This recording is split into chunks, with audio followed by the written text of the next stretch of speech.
Uncanny Valley, Chapter 8, All That Waits Below. Beyond the iron door, the darkness was alive. It poured around Orson Glass like tar, thick and cold, pressing against his skin with a tangible weight. His flashlight flickered feebly against the oppressive void, barely illuminating more than a narrow path at his feet. Even the sound of his footsteps seemed smothered by the heavy air, swallowed whole before it could echo off the damp walls. His senses felt fractured, disconnected. He could no longer gauge how far he had descended or how long he had been walking. The rough stone walls blurred and twisted around him, their edges undulating, dancing away from the reach of his dimming beam. Direction lost meaning. Left and right, up and down, became indistinct threads in the fabric of this endless blackness. Time no longer seemed to move forward. In the deepest reaches of this subterranean maze, whispers rose from nowhere and everywhere at once. At first, they were murmurs, indistinct, like distant waves on a distant shore. But slowly, inevitably, the whispers gained clarity and took form. "You promised me." Orson halted, his breath catching painfully in his chest. "Margaret," he whispered, eyes wide, searching the shadows. The darkness answered with silence, a heavy, expectant silence, interrupted only by the faintest rustle as though something stirred just beyond sight. He moved again, each footstep heavy, feeling as though he dragged himself deeper and deeper into his own grave. Another whisper hissed past his ear, close, intimate. "You let me die." He spun sharply, heart hammering, the beam quivering in his trembling hand. It caught on something at his feet, an object half buried in the dirt. Crouching, he reached out, fingers brushing against rough wood. A crib. Orson's pulse roared in his ears, the sound drowning out everything else. He knew this crib. He had built it himself, carefully sanding each edge smooth, painting it in soft whites and blues. A tender promise for a future that had never arrived. It was impossible for it to be here, deep beneath the earth, in a place that had never known warmth or care. His stomach churned, nausea climbing his throat as he jerked away, stumbling back into the wall. His hand grazed the cold stone and something fluttered loose, spiraling lazily to the ground. A photograph. Orson lifted it slowly, fingers trembling. Margaret stared up at him, smiling softly, just as he remembered her. The image was clear, sharp, impossibly preserved despite its years buried in this forgotten place. But as he stared, Margaret's gentle eyes widened, mouth gaping open into a silent scream. Dark tendrils, wet and pulsing, slithered from the edge of the photograph, wrapping around her throat, her face twisting into an expression of silent horror. Orson dropped it, his breath shallow and ragged. The image dissolved into shadow as it touched the ground. "It's not real," he whispered, voice cracking. "It's not real." But the darkness was listening, eager to respond. "Why didn't you save me?" Margaret's voice murmured from everywhere and nowhere, soft, pleading, hurt. "You let me slip away." Orson stumbled forward blindly, desperate to escape the accusatory echoes surrounding him. Each step carried him deeper into the oppressive blackness, where memories waited like predators ready to pounce. The air changed suddenly, colder, thicker, damp with a sickening moisture. He staggered, catching himself against something slick and icy beneath his fingertips. He swung the flashlight around, its feeble beam illuminating the porcelain edges of a bathtub. Her bathtub, filled with dark water. The surface was still, reflective like a mirror, disturbed only by the faintest ripples radiating outward from the center. Something lay beneath the surface, something pale, floating, hair drifting gently in the water's currents. "No," Orson choked, stepping back. "Please, no." Margaret's pale hand rose slowly from beneath the surface, breaking through the water like something dredged from the deep. It hung there, pale and limp, beckoning gently, fingers curled as if grasping for something that he had never been able to give. "Orson," her voice echoed again, closer now, breathing into his ear with desperate warmth. "You let me go." He stumbled backward, falling onto the damp ground, the impact rattling his bones. The bathtub was gone, vanished into shadow, but her presence lingered, oppressive, accusatory. A giggle echoed softly from the darkness ahead, high and innocent, setting his nerves aflame. A child's voice whispered now, quiet and fearful, "I can't find my way out." Another echoed faintly from deeper in the mine, "Will you help us, Mr. Glass?" The lost children of Uncanny Valley. Their voices drifted through the darkness, spectral, mournful, intermingling with Margaret's whispers. He pressed his palms over his ears, desperate to silence them, to shut them out, but they crawled through the gaps between his fingers, slipping into his mind like a worm. Orson pushed forward, his eyes wide and unseeing, legs moving mechanically, driven only by the raw instinct to escape these memories. The dark squeezed tighter, compressing around him, reducing the world to a narrow tunnel of pain and guilt. His breath came ragged, desperate. Then abruptly, all sound ceased. He stood alone in perfect silence. Ahead, the darkness seemed thinner, lighter, a shape emerging from the gloom. It was a doorway, ancient, wood swollen and rotted, gaping slightly ajar. Beyond it he sensed something waiting, something ancient, patient, breathing in rhythm with the heartbeat beneath the church, beneath the town. It pulsed like a living thing. Orson raised the flashlight, shining it forward, illuminating the faint outline of a staircase descending even further into the earth. His pulse pounded with dread. He knew instinctively that whatever lay below was waiting for him, had always been waiting. But as he placed his foot on the first step, a tiny movement caught his eye. A black shape darted past his feet, silently slipping down the stairs ahead of him. The black cat. It stopped halfway down, turning to watch him with eyes that glittered faintly in the darkness, reflecting some invisible source of light. It blinked once, slowly, knowingly. A question and a command rolled into one subtle movement. It knows what lies beyond the holes, Orson thought suddenly, remembering the graffiti in the hardware store. It knows, and yet, here it is. Orson's breath steadied. The cat flicked its tail impatiently, urging him onward. No more running, he murmured to himself, to Margaret, to the children, and to the beast waiting below. With one final breath, he followed the cat down into the darkness, each step echoing like a tolling bell. The darkness swallowed him again, deeper than before, colder, more suffocating, and within it the whispers rose once more, twisted now into laughter, mocking and familiar. Welcome home, Orson. The darkness was absolute, eternal, hungry, and at last he descended willingly into all that waited below.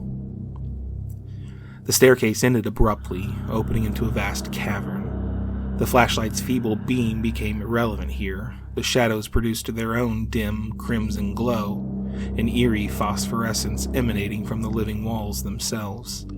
The cavern breathed slowly, steadily, its stone surfaces swelling and contracting like the lungs of some gargantuan creature. Orson staggered forward, heart hammering, his throat raw from the stale, humid air that tasted faintly metallic. His feet sank into the cavern floor, which had the consistency of thick, wet clay. Each step squelched audibly, leaving shallow, bleeding footprints behind, only to see them slowly absorbed back into the floor, as if the cavern greedily consumed the trace of his passing. Above him, sinewy roots and cords draped from the ceiling, pulsating veins filled with dark liquid that shimmered ominously in the unnatural light. The organic cords writhed slowly, reaching out and connecting to the cavern walls like grotesque arteries, feeding something deeper within. Shapes moved within the walls, vague outlines of bodies pressing outward as if struggling beneath skin. Hands, faces, mouths frozen in silent screams before melting back into the stone. The air thrummed rhythmically with a pulse that resonated deep within Orson's chest, synchronizing gradually with the beat of his own trembling heart. "You have arrived at last, Orson Glass." The voice came not from outside, but from within him, a vibration that rippled gently through his bones and settled coldly into the depths of his mind. It was ancient and weary, dripping with a kind of resigned inevitability that made Orson's legs tremble. The sound wasn't spoken, it was remembered, felt, understood directly. He raised his head, gazing ahead into the cavern's heart. From within the darkest recesses of this subterranean chamber, something immense shifted. It was not merely cloaked in shadow, it was shadow. A silhouette that defied his mind's attempt to define it fully. Massive limbs extended and retracted fluidly, hinting at immense strength barely held in check. And around its edges, reality frayed, warped, dissolving into the shadows it inhabited. "Show yourself," Orson shouted, voice cracking in desperation. The sound died almost immediately, smothered by the thickness of the air. "What is there to show?" the beast replied softly. "I have no face but the one you imagine, no form beyond the darkness you brought with you." The massive form shifted again, closer now, looming just beyond the border of perception, its silhouette coiled and unwound like smoke, like memories, like nightmares.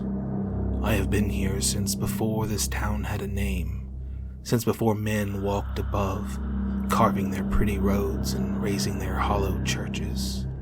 Uncanny Valley was built on me, on pain, on guilt, on despair. I am the foundation on which you mortals constructed your fleeting little lives." Orson felt his knees give way, dropping him heavily onto the cavern floor. His flashlight rolled away uselessly, its beam swallowed whole by the breathing walls. He clutched his head as flashes surged violently in his mind. Images of the town's history, of children vanishing, of men and women driven mad, and finally, hauntingly, a procession of others who bore his name, each driven into the same cavern, each succumbing eventually.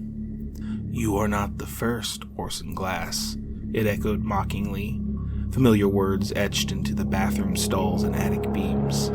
"Nor will you be the last. You were chosen long before you took your first breath.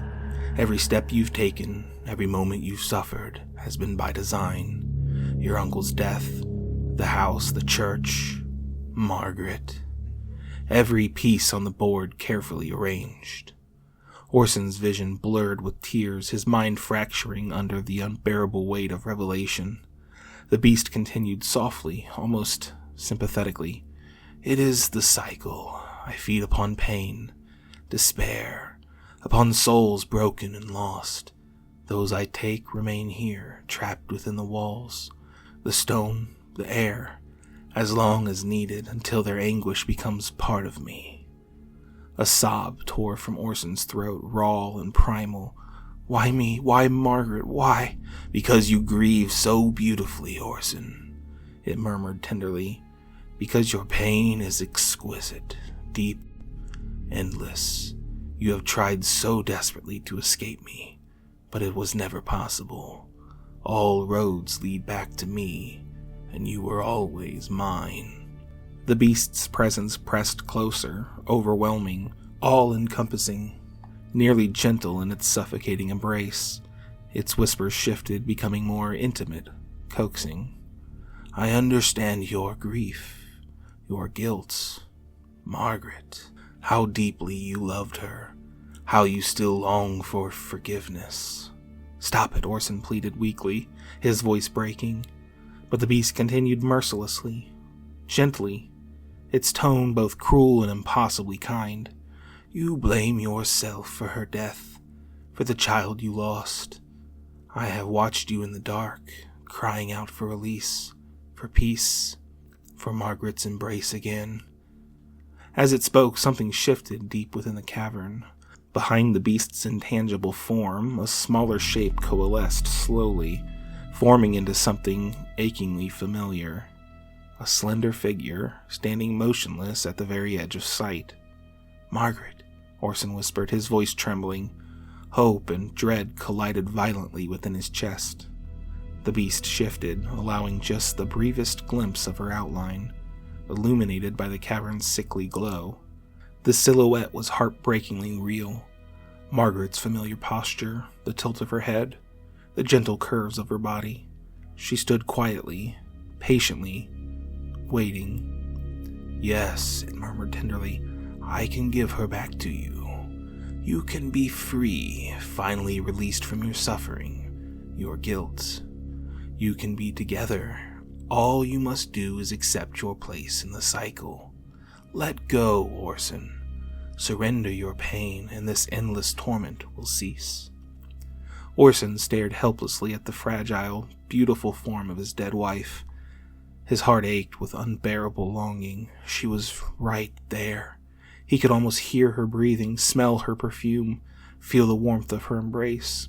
It felt so real, so impossibly close. "Come, Orson," the beast whispered, almost lovingly. "She is waiting. Your suffering can end.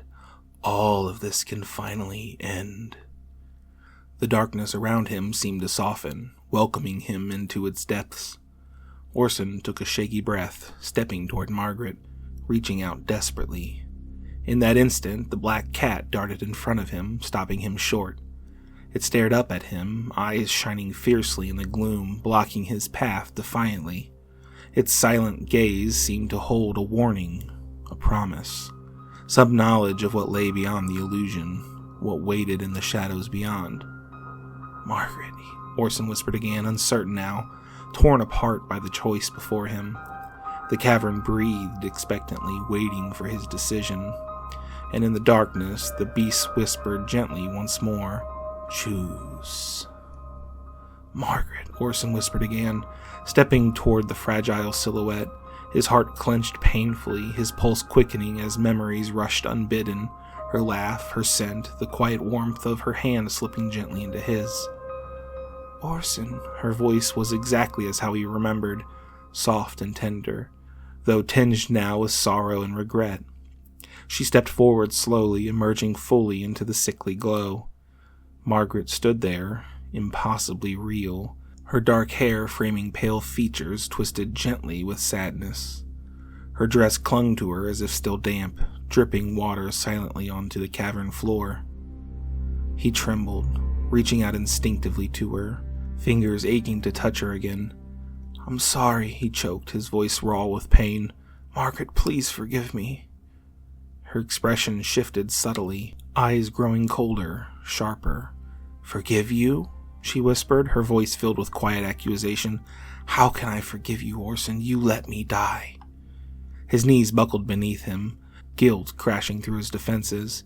"I tried, I swear I tried." "You were never there," she hissed, stepping closer, water dripping faster from her fingertips. "You couldn't face my grief, my emptiness. You abandoned me, and I called for you, screamed for you beneath the water." "Stop," Orson gasped, pressing his palms against his ears. "Please." But Margaret pressed on relentlessly, her voice trembling with fury and hurt. "You ran from me. You hid behind your grief like a coward. I died alone because of you." The darkness surged around her, intensifying, wrapping itself around her form as she spoke, her silhouette merging with the cavern's pulsing shadows. The beast whispered through her, echoed within her, amplifying her accusations until Orson's mind splintered with agony. But then her voice softened again, filled with desperate longing, shifting seamlessly back into the tender Margaret he had known, her eyes pleading. "Orson, it doesn't have to end like this. I can forgive you. I will forgive you. But only if you let go. Only if you join me here forever. Give in to this. Let it end." He stared at her, heart pounding in his ears, anguish tearing him apart from the inside. She reached out to him again, palm open, fingers trembling gently. The black cat moved closer to Orson's leg, its presence solid, grounding, its eyes locked fiercely upon Margaret's shifting form. Orson exhaled slowly, shakily, the clarity cutting through his grief at last. Margaret, his Margaret, would never have said those words. She would never have chained him to misery, never asked him to surrender to despair. "You're not her," he whispered, his voice cracking, heart breaking with every word. "You're not Margaret." The cavern trembled slightly as though displeased. Margaret's form shifted, flickering briefly, revealing a silhouette beneath, twisted, monstrous, something inhuman draped in shadow. But quickly it settled back into Margaret's delicate frame, smiling sadly. "Orson, don't do this," she whispered. "Don't push me away again." He stepped back, the revolver heavy in his trembling hand. "You're not her," he repeated, firmer this time. "She wouldn't keep me trapped. She would have wanted me to move forward, not drown with her." Margaret's expression darkened, eyes flickering with the beast's fury beneath the surface. "You will never be free of me," it hissed through her mouth. "Your guilt is eternal." Orson raised the revolver, aiming shakily at the shifting form in front of him. "No," he whispered defiantly, pulling the trigger. The gunshot exploded deafeningly through the cavern. The bullet vanished into the shadows, swallowed without effect. "Fool," the beast mocked.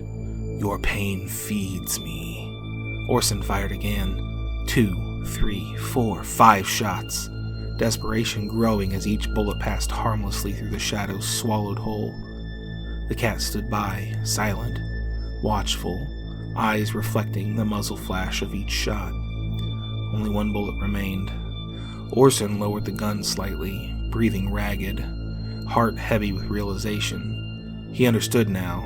He had never truly faced his guilt, never accepted his grief, only carried it, hidden beneath a thin layer of denial. Margaret's forgiveness couldn't come from this cavern, couldn't come from this thing before him. It couldn't come from anyone but himself, and he knew, bitterly, that he'd learned this far too late. "I'm sorry, Margaret," he whispered to the memory of her, his voice breaking with quiet resignation. "I should have let you go. I should have let myself live." Slowly, deliberately, he raised the revolver one final time, not at the beast, but pressing the cold barrel against his temple. The beast hissed sharply, Margaret's face twisting with sudden, genuine panic. "Orson, don't!" The black cat watched silently, unmoving, steady as a sentry, waiting. "I forgive you," Orson murmured gently, to Margaret, to himself, to the aching past that had haunted him for too long. He squeezed the trigger. The gunshot echoed sharply, final and clear, reverberating through the cavern, splintering the suffocating silence. Orson Glass slumped slowly to the cavern floor, the revolver falling from limp fingers. As he lay dying, vision fading, he saw the cavern trembling around him. Margaret's illusion shattered like fractured glass, leaving behind the shifting, amorphous darkness of the beast itself. It retreated slightly, wary, resentful. Orson's breath slowed, vision dimming gently.